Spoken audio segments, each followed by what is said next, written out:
Oddly enough, it's Kiki in the city for the weekend that's bringing us this opportunity to show you how to make pine soda. As we've mentioned before, for some reason in our little carnivorous forest called the subalpine, we're very short on pine trees. So let's go collect some needles.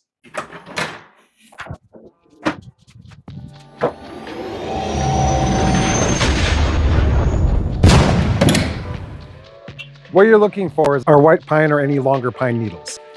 You're looking for this because the longer pines are going to be easy to deal with. You'll see what I mean in a second. Now that you got those harvested, go ahead and cut these woody ends off. Don't need those. Pause for sandwich break.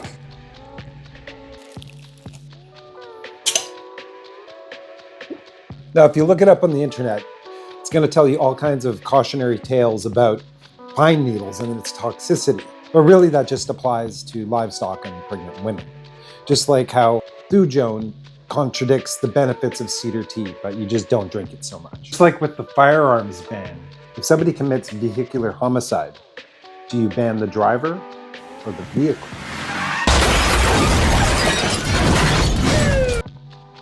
Back when I was a kid, say it with me now, whippersnapper, we would just take and throw all of these ingredients together by eye. But being a responsible YouTube channel, we looked it up online. A place which recommends 2 cups of pine needles to 2.5 cups of cold water to 4 tablespoons of sugar. Now, we generally just use a jar, but then again, responsible YouTube channel, because this stuff is carbonating and fermenting, we're going to use a little bit of a burp top safety bottle.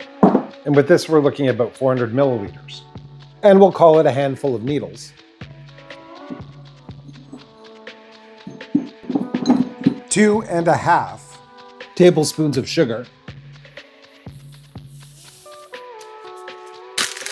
And here's an old chemist's cheat code. Put your thumb on the vessel containing the liquid that you're pouring and your index finger on the vessel it's going into. This will steady your stream and forgo the need of a funnel on a smaller pour job. Important to make sure that you're using cooled boiled water so that the chlorine won't affect the yeasts in the pine needles.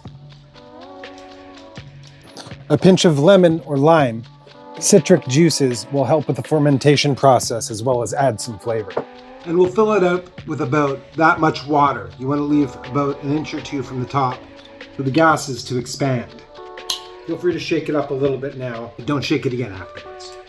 And stick it somewhere cool and dark, preferably for 3 days. I know that feels like forever, but it allows you to fold some laundry, get some fishing done, bowl a few frames, or get back to what other weird hobbies you've got going on. Hey, we're not here to judge. The spanning of time will allow the yeast in the pine needles to interact with the sugar and carbonate.